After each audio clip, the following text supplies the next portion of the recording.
တင်အခက်တော်ပြီးချိန်12နာရီ25မိနစ်တိတိဖြစ်ပါတယ်ခင်ဗျာ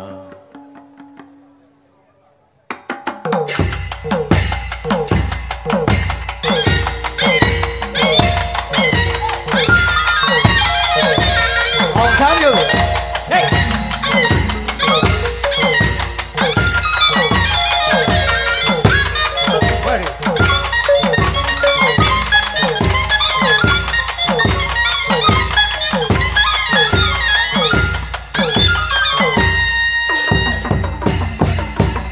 Mari, hola. Hello.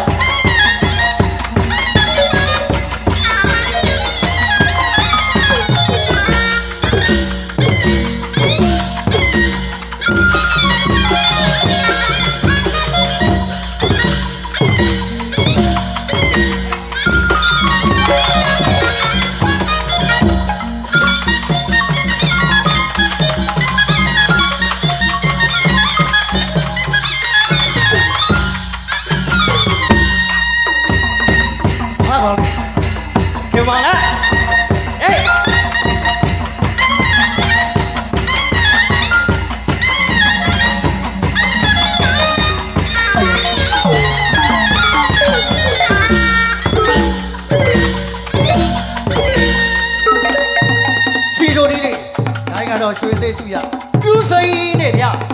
ta bảo là quê là mà, quê là mình phát cả chi hết rồi,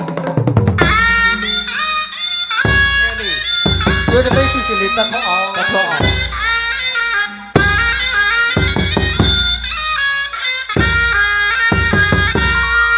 khi rồi đi cả,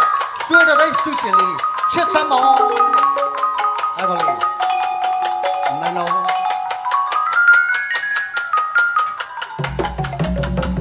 mà đi, xưa cho đây thì xiềng khá bóng lại, lúc đó bọn đi ở đây, lúc rồi, ô đi đâu, nhà quen đi đi cả, lại cái đó xưa đây thì xiềng đi,三连拖，你老吹边的吧，就要不要抢那个都卡了，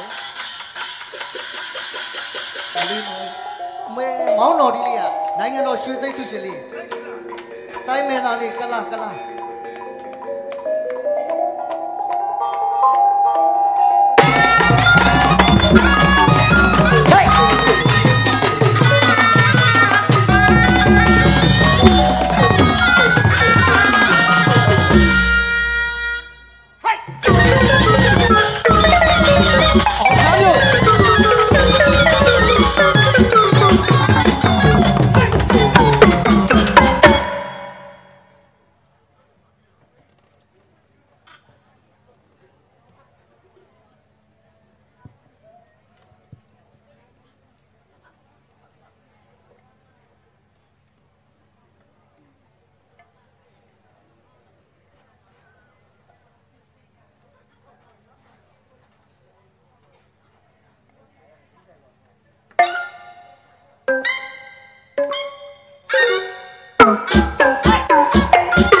လို့လွားပဲတီးရမလို့နဲ့ ဟုတ်ပါ ဇိုက်ငင်နဲ့ လုံးဆက်မှာ ဝါဒီโอเค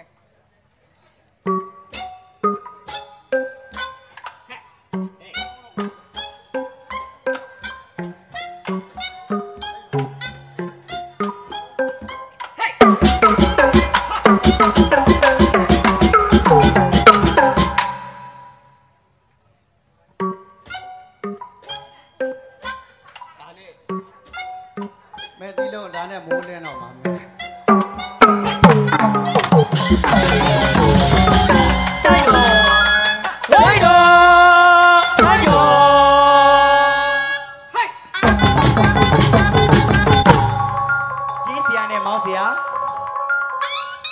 ရင်တော်မူကွေနေကြော်လေး တတ်ခေါ်အောင်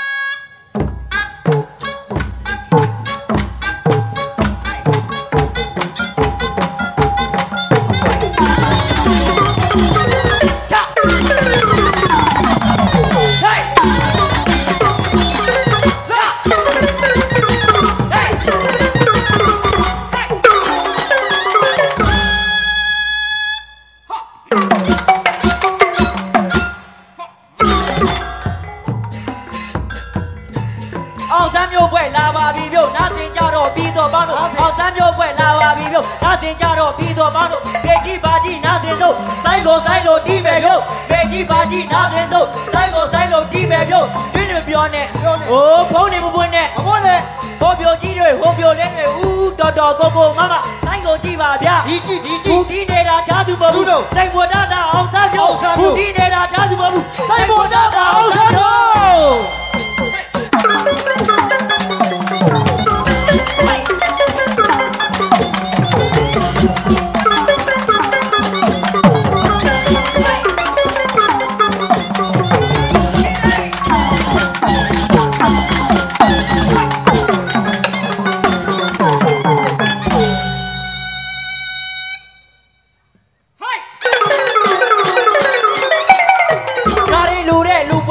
မြန်မာဆိုင်ကိုအားပေးပါမြန်မာတွေလူတဲ့လူပွဲကြီးပါမြန်မာဆိုင်ကိုအားပေးပါအောင်စမ်းပြောတဲ့တို့ရွာသားမတထောင်တက်ရောက်ဖွာအောင်စမ်းပြောတဲ့တို့ရွာသားမတထောင်တက်ရောက်ဖွာရုပ်ကိုပန်းပြ လောက်ကိုဗန်းပြ ရုပ်ကိုရချ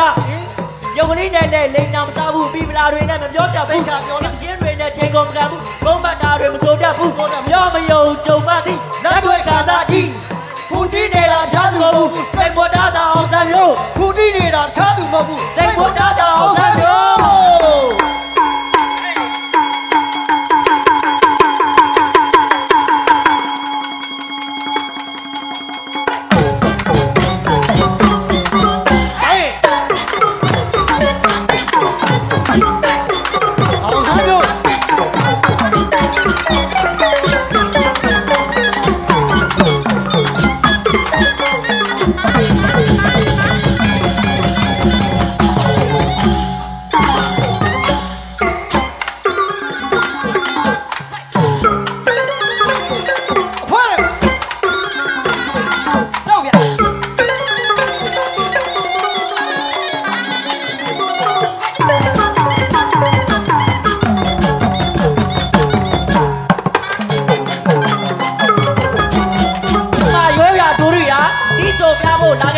မြန်မာရောရထူရီဟာဒီဆိုပြဖို့လာခဲ့တာတိုင်းရပါတော့โอเคခေတာစိတ်တော်ဒီမှာကျုပ်တို့ရွာသားတိုင်းရပါတော့โอเคခေတာစိတ်တော်ဒီမှာကျုပ်တို့ရွာသားတစ်ချက်သေးနဲ့ရက်ပွဲကျင်ပွဲတစ်ချက်သေးနဲ့ဖင်ပြဲကျင်ပြဲ ဘာလဲဖေပြေးရမှာတော့ဒီနေရာကြီးလာပြီးတော့ တစ်ချက်တည်းနဲ့လက်ကွဲရင်ကျွေးကွဲပါစီအောင်ဆန်းမျိုးကျူးစားမှာ ဟုတ် ဟုတ်တယ်နော် အဲ ကျောင်းတော်ရွှေမျိုးတော်ဆိုတာအောင်ဆန်းမျိုးရဲ့မွေးရမြေပါ ဟုတ်ပြီ နော်ကျောင်းတော်ရွှေမျိုးတော်မှာအောင်ဆန်းမျိုးသမိုင်းတွေအများကြီးရှိတယ်၄နှစ်နေလာခဲ့တာနော်ရုံးထဲမှာကျွန်တော်ရဲ့အကိုကြီးဖြစ်တယ်ကျွန်တော်တို့နေဘက်ကအကိုကြီးကိုခိုင်စောနိုင်ရနေပြီးတော့ကျောင်းတော်ကိုတက်ဖို့တိုက်တွန်းရုံးထဲမှာကျွန်တော်ရဲ့မွေးစားပြီဖြစ်တဲ့မွန်ရွာတန်းထိုက်ရုံးထဲမှာနေခဲ့တာအဲ့ဒီတော့ထက်မျိုးအောင်နဲ့တီးတာပွဲတွေအများကြီးပဲဒါပေမဲ့လို့နောက်နှစ်ငါလာဆိုမငါဘူး စံကောင်းတယ်ဆိုတဲ့သဘော နော်အဲ့ဒီပြီးတော့ကျွန်တော်မွေးစားဖခင်ဖြစ်တဲ့ ကျွန်တော်တို့မော်ရွာတန်းတိုက်ကနေပြီးတော့မင်းချက်မျိုးအောင်ကြီးမကောင်းဘူးကွာတဲ့ငါပေးမယ်ပွဲရအောင်လေဆိုပြီးပေးလိုက်တာဗါတယ်တော့ချက်အောင်မျိုးတဲ့အာဘာမှသွားသုံးလုံးပဲရှေ့နောက်ပြန်ချိန်တာပဲနော်ဒီလိုနဲ့ကျွန်တော်နေခဲ့ပြီးကြတော့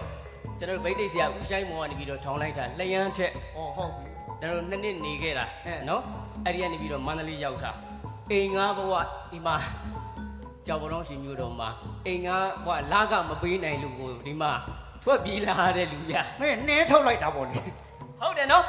အဲ့တော့အခုကြောက်ပေါင်းရှင်မျိုးတော်ဘုကြီးကိုအောင်ဆန်းမျိုးပြန်ပြီးတော့ကျွန်တော်လာရောက်ပြီးတော့ဧကန်ဖြော်ပြရတယ်အင်မတန်မှဝမ်းသာတယ်အလူတကာကြီးဖြစ်တဲ့ကျွန်တော်အကူကြီးကိုဝင်းအောင်ကျေးဇူးတင်တယ်ဗျာဟုတ်တယ်နော်ကျေးဇူးဆက်ခြင်းလို့အောင်ဆန်းမျိုးဒါကျွန်တော်ရဲ့အကူကြီးကိုချစ်ဦးဗိတ်တိတ်ဆရာပေါ့ဗျာနော်အရင်တော့ကျွန်တော်တို့သိုးပေါ်သိုးဘက်တွေပေါ့ဟုတ်လားအဲ့ကကြတော့အကူကြီးကိုဝင်းအောင်ရဲ့ပွဲမှာအောင်ဆန်းမျိုးကျေးဇူးဆက်ခြင်းလို့တစ်ချက်တည်းနဲ့လက်ကွဲရင်ကွဲတော်ပါစီစူးစမ်းပြီးတော့ဒီမှာဟုတ်တယ်နော်ဟုတ်ကဲ့အဲ့တော့စူးစမ်းတစ်ချက်တည်းနဲ့တစ်ချက်တည်းနဲ့အော်လက်ကွဲခြင်းကွဲတစ်ချက်တည်းနဲ့လက်ကွဲခြင်းကွဲပတ်လုံးတွေကိုမွေနောက်ဒီမှာသူ့ရဲ့နတ်သွားဆက်တာမှာပတ်လုံးတွေကိုမွေနောက်ဒီမှာသူ့ရဲ့နတ်သွားဆက်တာမှာခုတီးနေတာချားသူမဟုတ်ဘူးစိတ်ပေါ်တာအောင်ဆန်းမျိုးခုတီးနေတာချားသူမဟုတ်ဘူးစိတ်ပေါ်တာအောင်ဆန်းမျိုး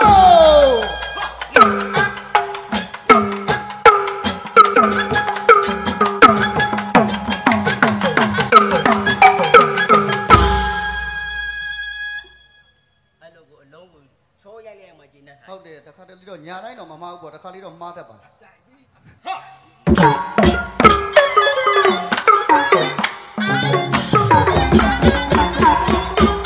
အားပြော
ကိုတက်ကြောင့်ကိုအောက်ကမောင်ကျုပ်တို့တောင်ငွေခုမှာအောင်စင်တုလို့သောဗနာမမှန်မြူးကြတာမို့ကောက်စရန်ထုံးပြီးအောင်ဆန်းမျိုးကတီးပြနေတာနားစင်ကြဗျောဟုတ်ဗျာ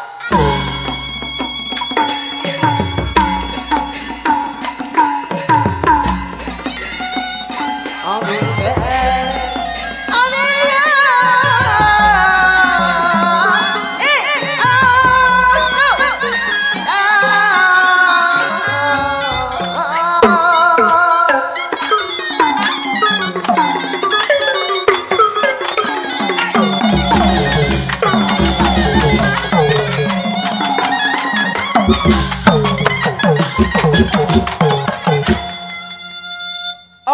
အောင်စီเจ้าလူစုချွေကတောင်းလိုက်ပါစီကိုတက်ကျော်ရဲ့ဟုတ်ကဲ့ဗျာအားလုံးလည်းအောင်ရပါစေပေါ့ဟုတ်ပြီဗျာအောင်ပါစီအောင်စီเจ้าလူစုချွေကတောင်းလို့လက်ဝဆနာချွေတာမို့ရှေးကချစ်တရာချွေတို့ကိုခေါင်းစရန်ထုံးပြီးအောင်စမ်းမျိုးကတီးပြနေတာနားစင်ကြဗျောဟုတ်ဗျာ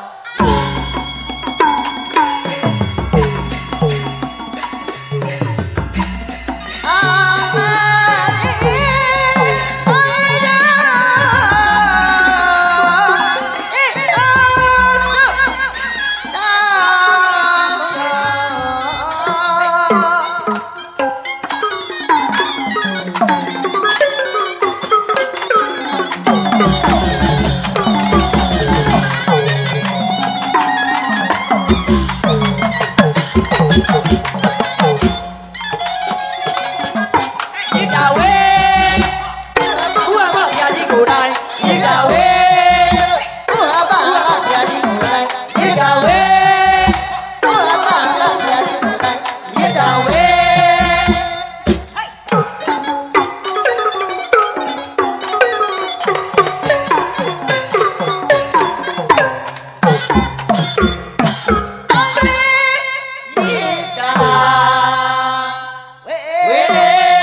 Mày đồng mùi con nhé, tụi tao mà xúc động mùi tật đê nhẹ khỏi ra cái cho nó nhí, chết sông đi, linh ai dễ chết, ai cho nó nhí li con nó, anh nhí li, này nghe nhiều hóa giải chết bà gì á, chết lên chết bảo, đó, cái đồ đây cái gì, ai cho nó được, ba bữa, úp bữa.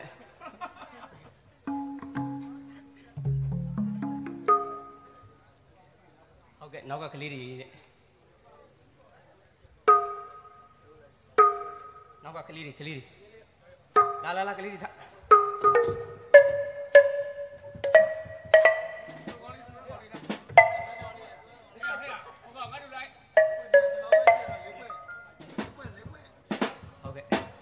မျိုးကိုကြီးကိုချင်မွေးရနေစုတော်မွေးချနေတယ်လက်ခံပါ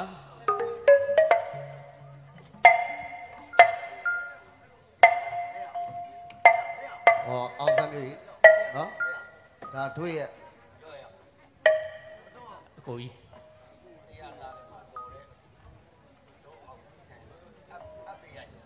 အပေးရယူနေတယ်ဟုတ်တယ်ဟုတ်ကဲ့ကျွန်တော်တို့အောင်စမ်းမျိုးတစ်ဖွဲ့လုံးကိုလည်းနော်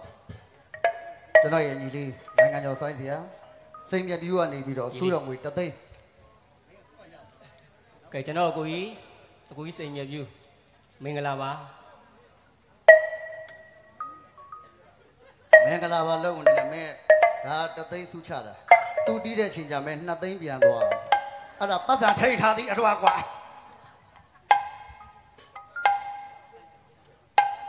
အဲ့ဒါညီလေးပကံမျိုးကကျွန်တော်ရဲ့ညီလေးဆန်းเสียမောင်ချမ်းသာမှာစုတော်မူတသိန်း နေတာပေါ့ ဟော မဟုတ်များတယ်လို့သဘောမှမထားဘူးအဲ့ဒါပြောပြတယ်လေ ကဲကြောက်ဝတောင်းစုမျိုးတော့ဒီမှာပဲပတ်စံမြင်ရတော့တယ်မှန်တော့စကားပြောတာအောင်ဆန်းမျိုးမရှက်ပါဘူးဒီနေ့အောင်ဆန်းမျိုးဒီနေ့မှစဆိုင်ခွဲလိုက်တာကျွန်တော်တို့ဒီမိနစ်စစ်ထဲလိုက်လို့ဖြစ်နေကျွန်တော်ပွဲလေးမှာ2ပွဲပဲရတယ် အာမဲစမ်းကောင်းတယ်လာမယ့်ဆက်ထောင်ရဟုတ် ပွဲလေးမှာ2ပွဲပဲရတယ်အဲ့ဒီပွဲလေး2ပွဲရလဲဘေးပွဲတုံးဆိုရင် ဘယ်ပွဲ ဟိုတနေ့ကကျွန်တော်တို့ပကိုးကိုသွားတည်ရတဲ့ကျွန်တော်အဖေကြီးအလင်္ကာကျော်စွာပကိုးစိန်မြအောင်ရဲ့ပွဲ ဟုတ် ဖရီသွားတည်ရတာ ဩ တကြမှပါမလား အဲ့ဒါဘူတော်ပွဲမို့လို့တာရုခေါ်ပါတယ်ကွာ ဟောဒုတိယပွဲကဘေးပွဲတုံး ဘယ်ပွဲတော့ ဒီပွဲပဲဗျာ ဩကိုဝင်းတော်တို့ပွဲဟောပြန်ကားတော့အမေ အဲ့တော့ဒါအမှုပညာရှင်ကြီးပဲမလိမ်မောင်အောင်ဆန်းမျိုးခုမှဝိုင်းနေပြန်တည်တယ်လက်တွေလွတ်နေတာ ဟုတ် ကျွန်တော်ဖေးကြီးဖြစ်တဲ့ဖေးကြီးစိန်တူကလည်းကတ်ပြောတယ်ကျွန်တော်ကဒီမှာပကံမှာရောက်နေတာပကံမှာကျွန်တော်ရဲ့အဘကျွန်တော်တို့ပန်တရာဘစိန်မောင်းစီမှာကျွန်တော်ကအဲ့ဒီမှာကျွန်တော်တချင်းကြီးတွေတက်နေတာအဲ့ဒီမှာတချင်းတက်နေကလေးတွေကျွန်တော်ဘွယ်တွေကအိမ်မှာငါသားတဲ့မင်းကြောက်တော်မျိုးကမင်းအကူကြီးကိုဝန်းအောင်အလူမင်းတီးရမယ်အဖေမရှိတော့ရဲ့နောက်ပိုင်းမှာကြီးတဲ့လူတွေစကားဆိုလို့အဖေမရှိတဲ့နောက်ပိုင်းမှာဆရာစိန်တူဝန်းတို့စကားတွေနားထောင်အောင်လဲဆရာစိန်တလုံးတို့ဆရာဦးလာဝင်းတို့ဆရာဦးဝင်းမြင့်တို့သေဆိုသေရှင်ဆိုရှင်ရတာဟုတ်တယ်နော်ကျွန်တော်လက်ကထွိန်မရှိဘူးလို့လည်းမပြောရဲဘူးအဲ့တော့ဂိုင်းဖြည့်ဆွဲပြီးတော့နားထောင်ကြတယ်ကောင်း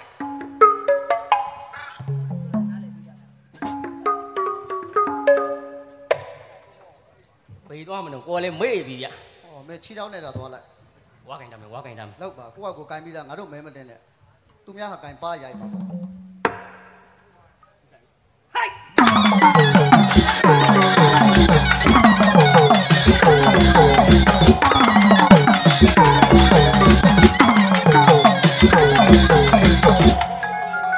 ခဏလေးလို့ရှေ့ကြီးလို့အဲ့တော့မင်းတီးရမှာဘာဖြစ်နေလဲကင်ရှေ့ကြီးပါဒီမဲ့ငါတောင်ရှေ့ကြီးနေတာဟိုကောင်ရှေ့ကြီးနော်အောင်ဆမ်းမျိုးကြီးတာနဲရှေ့ကြီးဟိုကောင်မောင်းရောင်လေးကနေပြီးတော့အောက်ငုတ်တီးနေတဲ့ဆိုင်းစီယာကြီးဟိုကောင်လက်ဝင်းရှေ့ကြီးပြူးစိန်ပြီးတော့ကြောင့်အမောင်လေးကနေပြီးတော့ဒုံကြီးကိုင်းပြီးတော့ဆက်ဖြည်းဖြည်းလုပ်နေတဲ့ရှေ့ကြီးအောင်ဆမ်းမျိုးကြီးတာဟဲ့ရဟုတ်ကမောင်းမင်းလည်းအောင်ဆမ်းမျိုးကြီးကြည့်တယ်ဟိုကောင်နောက်ကဝါဒီတွတ်တီဆိုင်းစီယာကြီးနော်အားလည်းဆိုင်းစီယာကြီးနေတာအဲ့မဲ့ဆရာဝန်တော့မှားလိုက်ပါတယ်ပါတယ်လို့ ကျွေးချင်ကကျွေးလိုက်တော့လုံနဲ့ကလေးရမတကူနဲ့ကျမ်းမာကြီးအသိကောင်းလာ ဟုတ်တယ်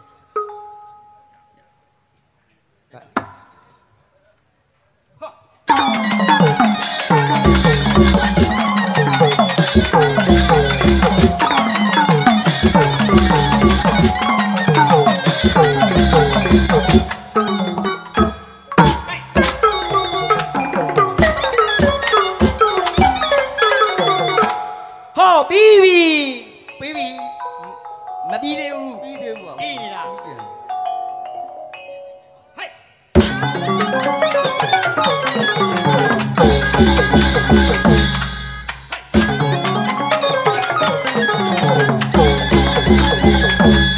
ပြီးပြီပြီးပြီ အာပြီ ပြီးပြီပြီးတယ်ဦး မောင်းနဲ့ကြီးနဲ့ကြမ်းနေပြီးပေါ့မပြီးသေးလေ ကျွန်တော်လာ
ပြီးကိုချီတယ်အတော်လေးရှည်နေကွာ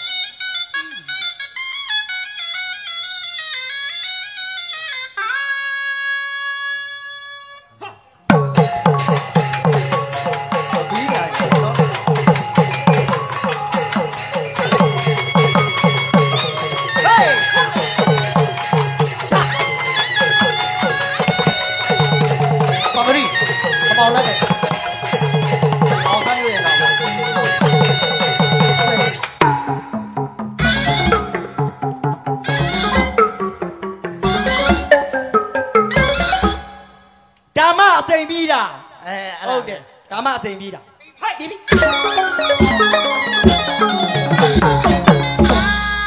နေဘူးဟာ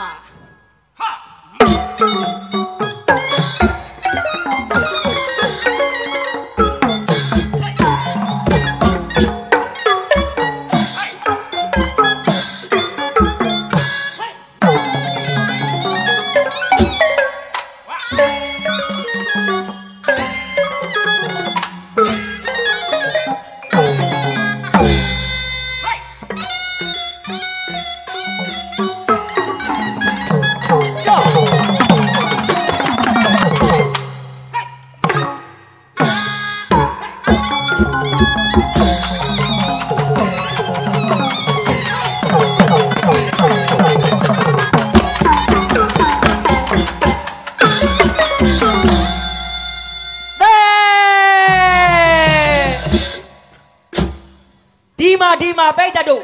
ဒီမှာပိတ်တတို့ရွှေတဟာမတ်တဲ့ဟောဒီရွှေလက်ကိုခမရတို့အင်တာနက်ပေါ်မှာမြင်ဘူးတယ်မို့လားမြင်ဘူးမှာပါခင်ဗျားတို့မြင်ဘူးမှာပေါ့တနာယူပြီးဒီနေတာသူပေါ့ပျော်မြူးဒီတယ်လုံးပါဟာပျော်မြူးပြီးဒီနေတာသူပေါ့ဗျအဲ့လိုပြောတကယ်တော့ကျုပ်တို့ဆိုင်ဆရာကလေဟိဟောဒီဆိုပြီးတစ်တော်ပေါ်မှာနာမည်ကြီးနေတာသူ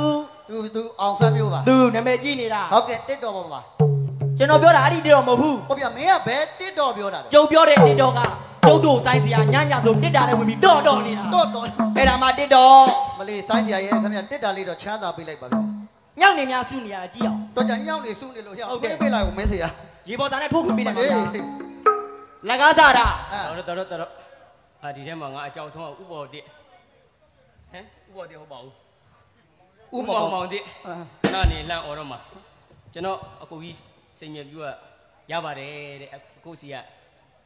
9မိနစ်လောက်ဖဲ့ယူပါတဲ့နော်9မိနစ်လောက်ဖဲ့ယူပါအဲ့တော့ဒီမယ်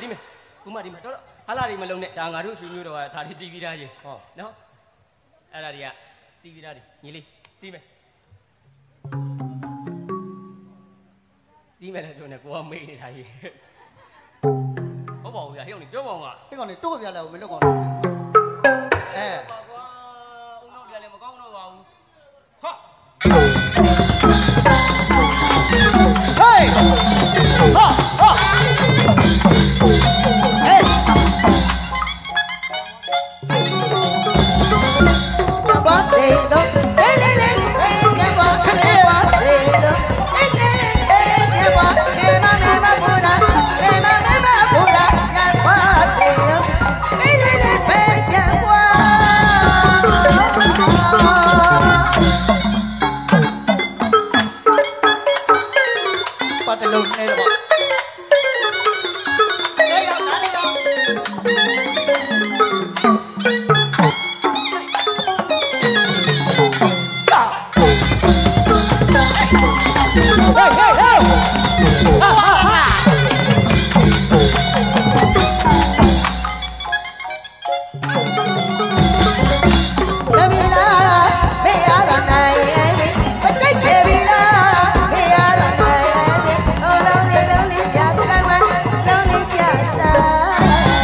စ်တဲ့ကြိုက်တယ်လေသာမန်များချစ်တဲ့ကြိုက်တယ်လေအော်လုံးလေးကြဆိုင်ဝဲလုံးလေးကြဆိုင်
ထက်ကျော်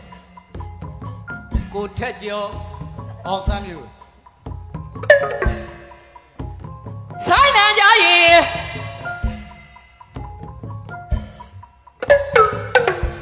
အားရတယ် ဗါလေ ဆိုင်တန်ကြရင်ခေကာလာတာသမီးတွေကခေကာလာတာသမီးတွေကဘာပြောတော့ ဗါလေတော့ နာညီရဲ့လို့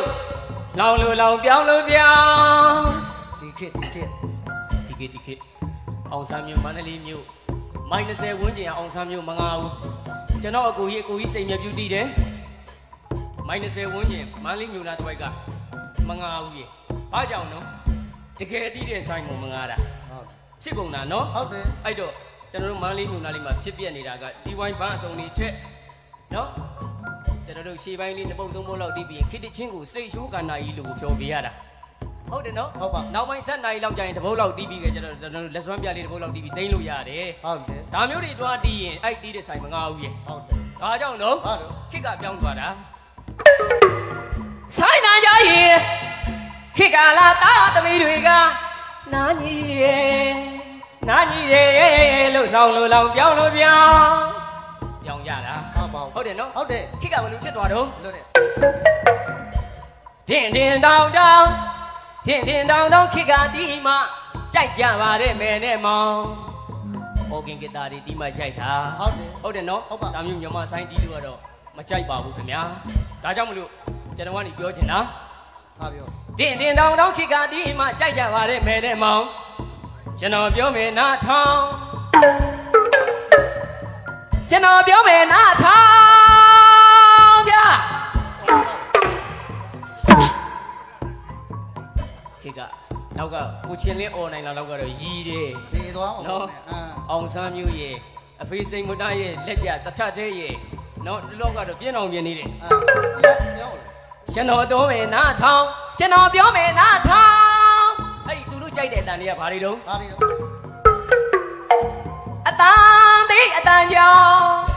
တီးနေတဲ့အတန်တွေကဘာသာနေမှမသိဘူးဟုတ်တယ်နော်စာသားတွေကဘာတွေတုံး ဟာလို့ ရန်တွေ့ရန်ထောင်ဟောကျွန်တော်ပြောလိုက်ချင်တာကမြမတီးမဆန်ပါ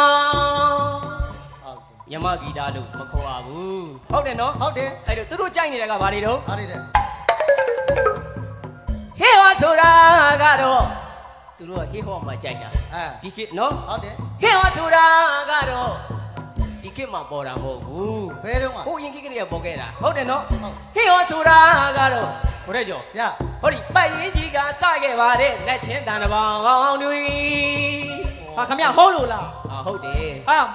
ဟေးဟောကဒီခေတ်မှာပေါ်တာနော် အေးလေမင်းအဲ့ဒါသေချာပြောတာ မဟုတ်ဘူးဟိုရင်ခေတ်ကလေးကပေါ်နေတာမင်းမယုံဘူးဆိုရင်ငါအဖေဒီမှာစိန်မူတန်းကတင်ပေးခဲ့တာအောင်ဆန်းမျိုးမင်းတို့ဟေးဟောကိုငါဆိုရတဲ့ အဲ့ဆိုရင်ကျွန်တော်ခမရကိုမေးစရာရှိတယ် အမေ ကျွန်တော်ခမရကိုဟေးဟောလို့မေးမယ် မင်းက မင်းကဟေးဟောလို့မင်းမ ဟေးဟောလို့မေးမှာ အဲ ခမရကလည်းဟေးဟောလို့ပြန်ဖြစ် မလေးဆိုရတာမှအောင်ဆန်းမျိုးဒီမှာကတော်ကြီးနဲ့ဆိုပေမဲ့လို့အနေရိုးပေမဲ့လို့အလုတ်တော့မယိုးရဲ့အမလေးကာယနာဝီစက်တက်လိုက်တာဗိဒ္ဓစီကကိုဝိုင်းအောင်ရဲ့ တကယ်မေးမှာတော့ကျုပ်ကဟေးဟောလို့ မဲဆိုကြမယ်ဟိုမှာကျွန်တော်အကိုကြီးဖြစ်တဲ့အကိုကြီးမြင်သေးမောင်ကြည့်နေတာဟေးဟောဆိုတာဒီလိုစားတာမင်းတို့ကိကတော့ပြင်းအောင်ပြင်းနေတယ် အားကောင်ရတယ်လောက်သမ်းကွာ မမောနေမေကနာနာခွဲတိကနာလေးတွေမေးစရာရှိရဲ့ပေါ်သားမျိုးခမရကိုမေးမယ်တခုမှကြံမဲ့ကုန်ပြောပြပွဲကျွန်တော်ခမရကိုတောင်းကြည့်နေတယ်ဘယ်သွားတော့ဘာတွေလုပ်နေနတ်တောင်းတော့စိတ်ဝင်စားတယ်ကျွန်တော်လိုလူတွေအများကြီးရှိတယ်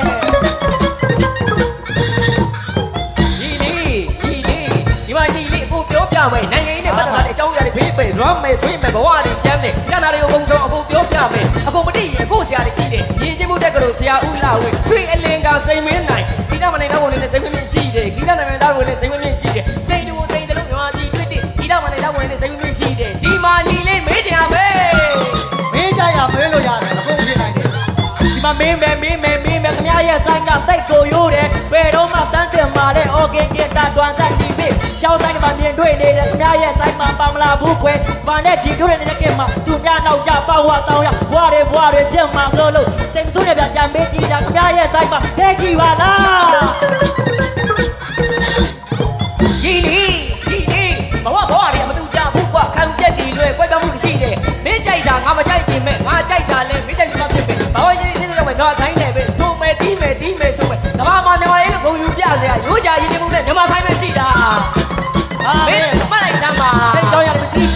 ပြောရဆိုရလက်မောက်ကလိုက်တာနိုင်တဲ့စာတွေလာပြီးဖွဲ့နေကဘာနဲ့ချေတုံးကြီးတွေလာပြီးမြည်ချက်ဒီကလူရကြပေါ်မဲ့ကြိုက်တာပြောရဲဆိုရင်ဂိမ်းဆုံးပဲဗျာမင်းဂိမ်းလောက်ဆောနေတာဒီလေးမင်းရဲ့သုံးတစ်ခါတွေဖွက်လိုက်စမ်းမှာမင်းတို့ဆောတဲ့ဂိမ်းတွေက level တွေမြင့်လို့မင်းရဲ့အတွေ့အကြုံတွေညှင့်လိုက်စမ်းမှာယူကစ်ပကံကမြင်ဆိုင်ခင်းရယနေ့တက်တိုင်အောင်လေးတက်ယူကစ်ပကံကမြင်ဆိုင်ခင်းရအင်းဝကုန်းပေါလေးတက်တိုင်အောင်ဘိုးကြီးနာကထိန်းနေခဲ့တဲ့ဒီမြကြေးကျိုးတီနေလက်ကိုဒုက္ခကြီးရဲ့ရောက်မှာပျောက်ခံတော့မလားကွာဒီလေးမင်းပေါင်းချပြီးတွေးခေါ်လိုက်စမ်းမှာကျွန်တော်နဲ့တော့တိညာဝင်လာပြီးရွာကပြောင်းရင်လူမျိုးပြောင်းပဲမိကြီးကနားနဲ့ပြောဘူးတဲ့မတိုင်ရမပြစ်တတ်တယ်ကဲမင်းနေတော့လေကွန်ဆန်းမျိုးရဲ့ဒီဘွားဒီရဲ့ချေဒီနေရောက်တော့ကျွတ်သွားတဲ့ယောဂမဲ့တင်တယ်စက်သူလာကမပါဘူးမနာမရှိပြောခွဲ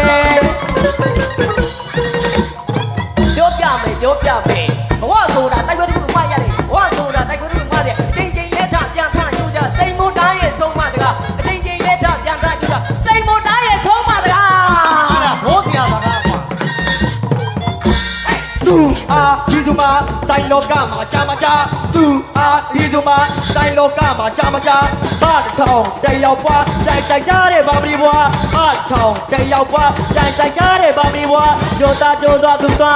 ကိတ်ဆုံးရောက်မဲ့ကယ်ရီမီသားကြိုးသားသူစွာကိတ်ဆုံးရောက်မဲ့ကယ်ရီမီသားလုံလဝိရိယတွေအားစိုက်ကအင်အားပြည့်တဲ့တိမဲ့တို့ရွာလား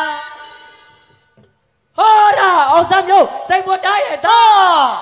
စိတ်ပေါ်တားရဲ့တာမန်တီးအောင်လို့တီးအောင်မို့တီးပါ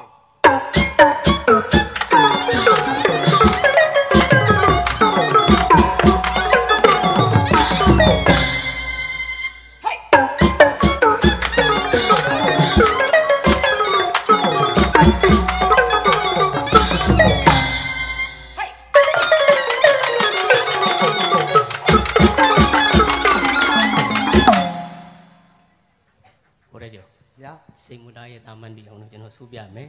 ဒီတချင်းကိုပြိတ္တများကျွန်တော်ဆိုလဲမဆိုခြင်းဆိုလဲဆိုခြင်းတယ်ဟုတ်ပြီမဆိုခြင်းဘူးဆိုတာဒီတချင်းကိုဆိုရင်ကျွန်တော်အဖေရုပ်ကိုကျွန်တော်မျက်လုံးထဲမှာမြင်တယ်ဆိုခြင်းတယ်ဆိုတာကကျွန်တော်ရဲ့စိုင်းတစ်ဖွဲလုံးပြိတ္တကြီးရောကျွန်တော်အဖေကိုမျက်လုံးထဲမှာမြင်အောင်လာအောင်လို့ပါဟုတ်တယ်နော်အောင်ဆန်းမျိုးအဖေစီမှာ10နှစ်ကြောက်ကခွဲတဲ့နှစ်ကနေပြီးစရောက်တာအောင်ဆန်းမျိုးပြုစုခဲ့ရပါတယ်ကျွန်တော်လက်ပေါ်မှာတင်မဲ့ဆုံးမသွားပါတယ်ဟုတ်ကဲ့အဲကြောင့်မလို့ကျွန်တော်အဖေအောင်ဆန်းမျိုးလွမ်းစစ်တော်အပြင်ဒါလေးကိုဆိုပြပါရစေစာရေးဆရာစိန်မသားရာမင်းသမီးလေးများတွေ့ရင်ဝါရဏကြီးကမလာတဲ့မျက်နှာကြီးနဲ့ထိပြလိုက်တာစာရေးဆရာစိန်မသားရာမင်းသမီးလေးများတွေ့ရင်ဝါရဏကြီးကမလာတဲ့မျက်နှာကြီးနဲ့ထိပြလိုက်တာတချင်းကမရတဲ့ပြင်အိတ်ထဲကပြင်စိုက်ထုတ်လို့တာတကယ်ပဲအရှက်နဲ့တို့ဆိုင်ဆရာအဖေကိုလွမ်းဆွတ်တော့အပြင်တီးပြပေးရစီဝါကြိုင်ထားလို့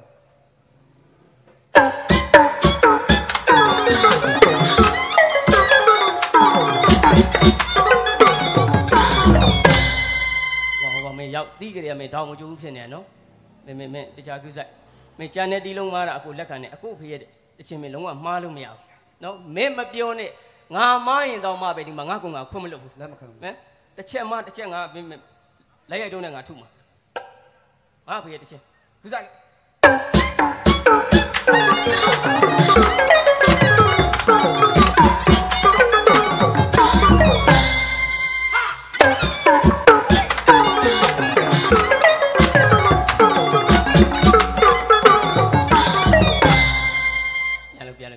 ပြန်လို့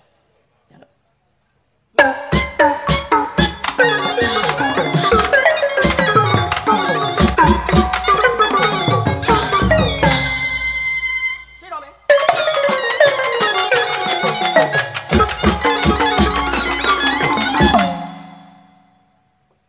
ကိုရဲကျော်မရှိပါဒါဘာလို့တချင်းတော့ဒါဆရာစိန်မော်တာရဲ့တချင်းပါဟုတ်ပါဗျလူဆိုင်နော်ဟုတ်ကဲ့ပြန်ဒီမယ်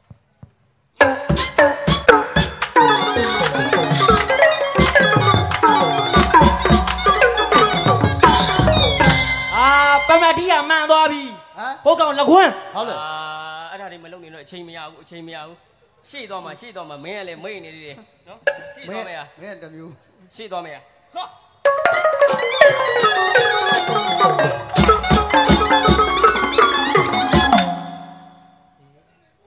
ဟေး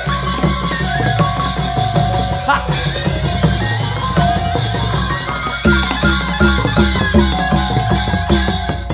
လက်တိုးပြီးတော့ပြောရအောင်မယ်လက်တိုးပြီးတော့ပြောရအောင်မယ်လက်တိုးပြီးတော့ပြောရအောင်မယ်ပြောပါဘာပြောပါပြောဟောလက်တိုးပြီးတော့ပြောရအောင်မယ်ဟောလက်တိုးပြီးတော့ပြောရအောင်မယ်ဟောလက်တိုးပြီးတော့ပြောရအောင်မယ်ပြောလို့ဘာပြောပါလက်တော့ပြီးတော့ပြောရအောင်မယ်လက်တော့ပြောရအောင်မယ်ဘာငါရိုက်နေတာတခါတည်း ဘာပြောမှာ ကျွန်တော်ပြောချင်တာကခမင်းရုံပင်နာရှိတော့ ခမင်းဟိုဘက်မှာငါပါသွားစားအောင်လာတော့အလူလာပြီးတော့အလူကြောင့်ပြောမှာကျွန်တော်ပြောချင်လို့ကိုပြောမှာစိုင်းကြောင့်ပြောမှာလားပရိသတ်ကြောင့်ပြောမှာကျုပ်ပြောပါမယ်ကျုပ်တို့ရွာကစိုက်ဆိုရင်မြိုင်မကြိုက်တာဗျစိုက်ဆိုရင်သူမကြိုက်တာဗျဒီကကျမဆိုရင်ကျမမမှန်ကြည့်ချဒီကကျမဆိုရင်ကျမဗမိုင်းနဲ့ချကျမ်းမှာဗမိုင်းနဲ့ကျမ်းမှာဒီဗမိုင်းနဲ့မြိုင်မင်းကပမိုင်းနဲ့ခြာခိုင်းနေတယ်ဆိုင်းဆိုတာမြိုင်တိုင်းကောင်းတာမဟုတ်ဘူးနော်ဆိုင်းဆိုတာစူတိုင်းကောင်းတာမဟုတ်ဘူးလို့ဒီမှာကြောင်ရောင်းမျိုးကကျွန်တော်ရဲ့ကျေးဇူးရှင်ဖြစ်တဲ့တိပြုစာဆိုဘိုကလေးဗစိန်များခံရနေပြီးတော့ဆုံးမထားတာဟုတ်တယ်နော်ပမကြီးနဲ့မင်းမြိုင်တိုင်းစူတိုင်းမင်းတီးနေတော့မင်းလူငယ်တွေကဟောစိတ်မထိန်နိုင်ပြီးထားပြီးတော့ထားကြတော့ဒီမှာဖုံနေထားတော့ဒီမှာမျက်လုံးနေတဲ့ဝင်းထိမိခိုင်းပြီးတော့ရံဖြစ်တော့အလူပွဲပြက်တယ်အလူပွဲပြက်တော့အလူတကအလူမာတွေနစ်နာရတယ်ဟုတ်တယ်နော်အဲ့တော့ပမကြီးနဲ့မြိုင်ချတဲ့ဆိုင်မဟုတ်ဘူးပမကြီးနဲ့ချဆိုမင်းမကြီးတော့ချာဘာတွေပြောနေတာတော့ဆရာကြီးဆိုင်နဲ့တာကြီးပါပြီလာမပြောနေဗျဟဲ့ဆရာကြီးပဲကွာဆရာကြီးပဲကျုပ်တို့လူငယ်တွေကအဲ့ဒါတွေမသိဘူးဟာသိတာကျုပ်တို့လူငယ်တွေသိတာဒါဗျဒါဘာတော့ဟာလူငယ်တွေကမသိဘူးလူငယ်တွေမသိဘူးဆရာကြီးဆိုင်နဲ့မပြောနဲ့ဗျနေ့ဆိုတစ်ခွက်ညဆိုတစ်ပတ်တောက်ပြီးကီတပီဒိုးမယ်ဟဲ့နေဖြုံငဲတန်ကုန်ဖြစ်ဆိုရတာဘယ်မှမသက်ဝေအောင်ပါနိုင်မလားရွာသားတပွဲလုံးလာထားလာသားကောင်းလေးလိုက်ခဲ့စမ်းမှာကျွန်တော်ခံကျင်လို့မင်းကခံကျင်လို့ဒီတစ်ဖွဲလုံးခံပါလားခံပါအေးဟိုဟာလာလာဟိုဘက်သွားမလေးဟုတ်ကြောင်ရောင်းမျိုးကတော့ငါအကူဆိုင်းเสียအကူကြီးကိုဝင်းတောင်အလူကိုဆိုင်းတီးလာတာ KTV မှာဆက်သွားဖို့လာတာမဟုတ်ဘူးဘာလို့ KTV မှာဆက်လုံးဝမပြောနဲ့ပြောလေရဘာလို့တော့ငါရောက်ဘူးလားတွေမလို့ငါရောက်အဲ့ဒါတွေငါဝါသနာမပါဘူးအဲ့ဒါတွေငါဝါနာမပါဘူးဆိုင်းတီးဖို့လာတာတေချာပြောဆိုင်းတီးဖို့လာတာခင်ဗျကတိချင်းတွေပါလေတီးစားမှာဟောဗျာခင်ဗျကအဲ့လိုတွေတီးနေတော့ဟိုမှာရှေးကပိတ်တက်ကခင်ဗျကိုအေးတွေပေးကုန်ပြီဟောဗျာအေးပေးတာဆိုတာမင်းက APP အန်လီအသေးပေးတာမလားမဟုတ်ပါဘူးဘာပေးရတော့ဆိုင်းကလည်းအေးဘာဒီပန်တီးနေမှမသိဘူးငါတို့ကြားကျင်တဲ့ခတိချင်းမလာသေးဘူးပြန်ကြဆိုအေးနန်းတံမှာတိပေါက်ကြဆိုအေးတေးကြောင်တွေမြတ်ထောက်ကိုကြဆိုအေးချီးပုံနဲ့မျက်နှာနဲ့မောက်ကြဆိုအေးမင်းမျက်နှာအေးတွေပေးကုန်ပြီโอเคဒါဆိုရင်အကိုတီးပြမယ်မင်းခတိချင်းကြားကျင်တယ်ကြားကျင်တာအကိုတီးမဲ့ခတိချင်းကဘာတချင်းတော့16နှစ်မှ16နှစ်မှဟုတ်တယ်တွင်းဆိုထားတဲ့ကိုကျွန်တော်ချာတိတ်လို့မခေါ်တဲ့တချင်းအဲ့ချင်းကြုတ်ကြိုက်တယ်မင်းကြိုက်ပါကြိုက်ပါဟာဘာရီတီးနေတာတော့ဟုတ်ဗျာ16နှစ်မှလေကျုပ်တို့16နှစ်မှလေမင်းတချင်းဆိုကြည့်လိုက်လေကိုကျွန်တော်ချာတိတ်လို့မခေါ်နဲ့ဟုတ်ဗျာကိုဆိုနေဆိုင်းလို့ကြတော့ပိတ်လို့ယူလိုက်တာပတိကိုပိတ်16နှစ်မှလေးကိုပတ်မနဲ့အတန်ထွက်ပေးတာပိတ်တီးပြီဘယ်လိုတော့16နှစ်မှလေးကိုပတိနဲ့ဆောင်ချတော့ကိုလို့អော်တာ16နှစ်မှလေးကိုပတိနဲ့ဆောင်ချတော့ကိုလို့អော်တာပတိကိုရုပ်ဒုက္ခနဲ့ဘာလို့ရှောက်မှမသိဘူးချက်သား16နှစ်မှဟာ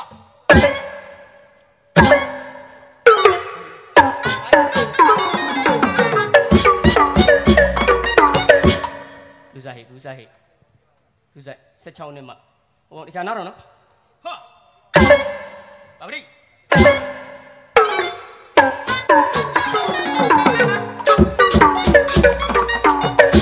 ရလုံးငါမှားသွားတာရလုံးငါမှားသွားတာပိရိတဲ့တော့ပြောရများနေတော့ငါမကြောက်ကြနဲ့ဟာ16နှစ်မှ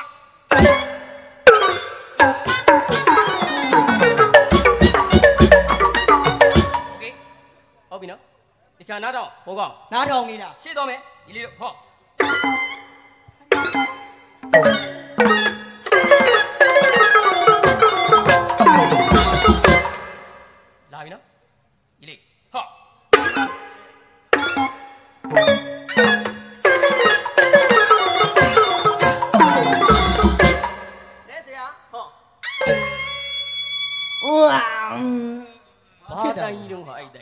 အဲ့ချေတာခင်ဗျာဒီလုံနာတော့ဟုတ်ဗျာမင်းမဲ့16နှစ်မှာ16နှစ်မှာလို့ဟောဗျာခင်ဗျာ16နှစ်မှာအိတ်ချင်တယ်မအိတ်ချင်တယ်လာမှာဟောလက်စရာ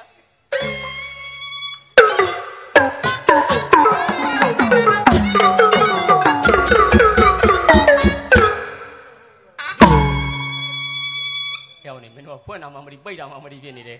ဖွင့်တာလားပိတ်တာလားမင်းတို့နေရာကြည့်ဖွင့်တာဟိုကောင်ဘာလို့တော့ပိတ်တာငါအလန်းတစ်ညက်မလုံးနဲ့ဗျပြလို့ငါကိုလန့်ဟုတ်တယ်ရပ်ပြန်စားမှမှန်ကိုမသိဟိုထိတ်ကပြန်စားလီဟောကတော့ပါရဲ့ဟောကတော့ပါရဲ့ကျွန်တော်ကအရက်သားဗျာကျွန်တော်အကြောင်းဒီမှာလေးပွင့်တို့သိတယ်ရေနော်ကျွန်တော်ကဟန်လဲမဆောင်တတ်ဘူးခိုင်လဲမလုပ်တတ်ဘူးကြော်တော့မှကျွန်တော်နေလာကြတယ်ကျွန်တော်အကြောင်းသိတယ်အကုန်သိတယ်ရေဘာသာကအကျင့်ပါနေတာဟဲ့နောက်ဆုံးသွားလေယူရူဟုတ်တယ်ဟော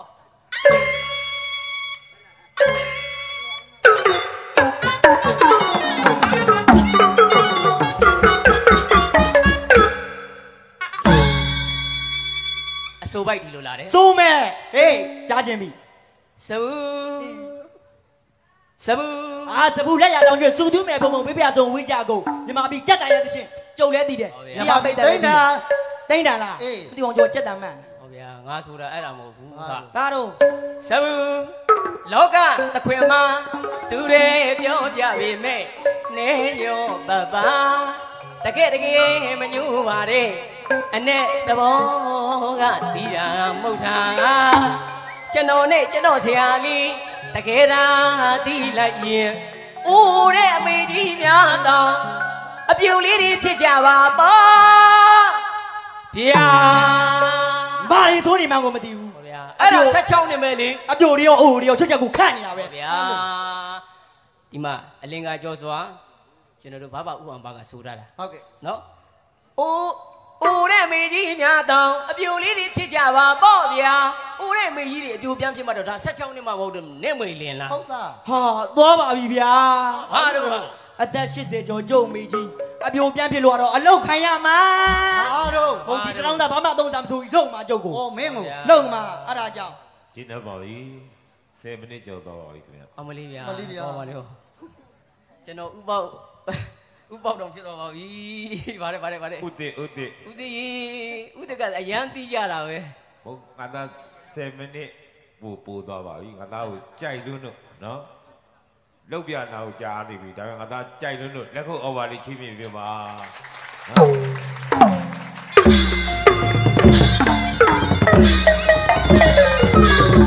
်